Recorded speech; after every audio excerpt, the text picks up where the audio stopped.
ao nosso canal YouTube e nesse momento nós vamos dar continuidade à nossa reflexão com o tema: o que o Evangelho tem para hoje?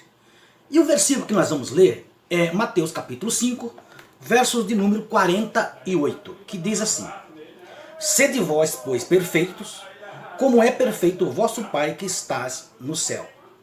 Então Jesus, ele conclama os discípulos a almejar, buscar uma perfeição que está acima deles, do Pai Celeste. Ou seja, a filosofia de vida de Jesus, o método de vida de Jesus, tinha um nível alto de perfeição.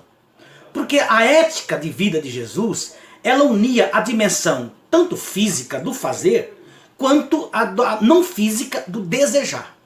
Por isso que nós lemos aqui, que ele manda buscar os discípulos ser perfeito como o Pai. Agora, esse versículo está dentro do contexto em que Jesus ele começa a reinterpretar a lei.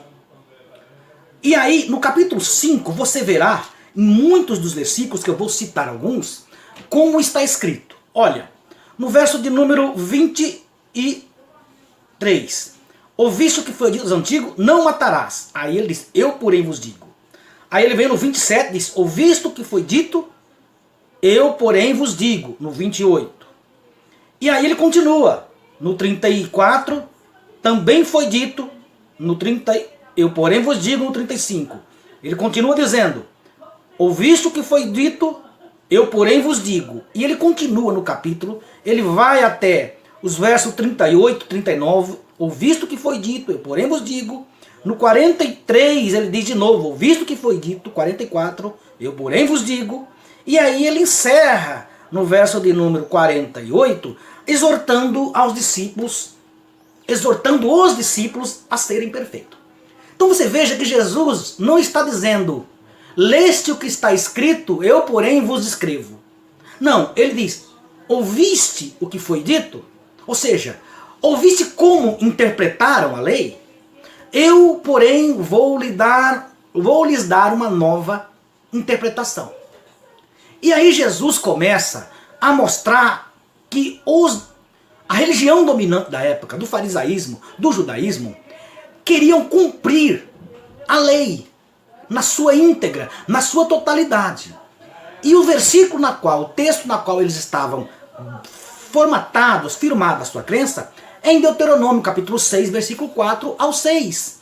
O chamado Shema, que diz assim, ouviste, ó Israel, eu sou o teu único teu Deus, somente a mim adorarás com todo o teu corpo, toda a tua alma, toda a tua mente, todo o teu entendimento. Então, o mandamento da lei diz o seguinte, olha, tem que adorar a Deus de uma forma integral. Porém, os discípulos, os intérpretes da lei, conseguiam obedecer esses mandamentos, mas no que podemos chamar de uma esfera passiva e não ativa. O que significa a esfera passiva? Eles conseguiam não cometer na prática, eles conseguiam não matar, mas não conseguiam deixar de desejar em algum momento matar. Eles não praticavam o adultério, mas não conseguiam se livrar do desejo de adulterar. Então o que acontece aqui é que a dimensão da lei, ela tem a dimensão da letra e do espírito, que a letra é a parte objetiva, concreta, não matarás. Mas qual é a parte subjetiva da lei? O espírito da lei é que você não pode irar-se contra o seu irmão a ponto de desejar o matar. Então os fariseus, a religião, os escribas da época e até a nossa atualidade não conseguem entender isso. Porque quando Jesus coloca que o desejo é igual ao ato, ora, se nós levarmos essa dimensão ao pé da letra, então é muito mais fácil cumprir a lei do que o Evangelho, a graça, no Novo Testamento. Claro. Porque é mais fácil você não matar uma pessoa. A grande maioria não comete assassinato. Mas a pergunta é, quantos já não desejou matar alguém naquele momento de raiva? Não roubar é muito fácil, não roubar. Não é tão difícil para a grande maioria da sociedade. Agora, desejar não roubar. Porque não roubar é o mandamento, é a letra da lei. Mas como Deus exige um nível de perfeição, como Deus é perfeito, e Jesus conclama os discípulos a dizer assim, sede vós, pois, perfeito, como é o vosso Pai, então não adianta só não desejar. O cristianismo, a fé cristã, ela não está na esfera da passividade, mas ela é ativa, é protagonista. Então quem não deseja roubar é reconhecido como cidadão de bem diante da sociedade. Agora, quem não rouba, mas deseja roubar, ele, diante da perfeição da lei de Deus, ele é o mesmo ladrão que aquele que rouba.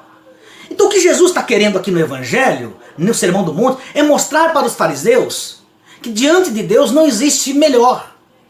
Mostrar que se o critério de juízo dentro da lei for a subjetividade, for o coração, for a prática e também os desejos, logo ninguém pode ser justificado. É aí que se cumpre, agora sim, nós podemos voltar aqui para entender que Jesus disse no verso de número 17.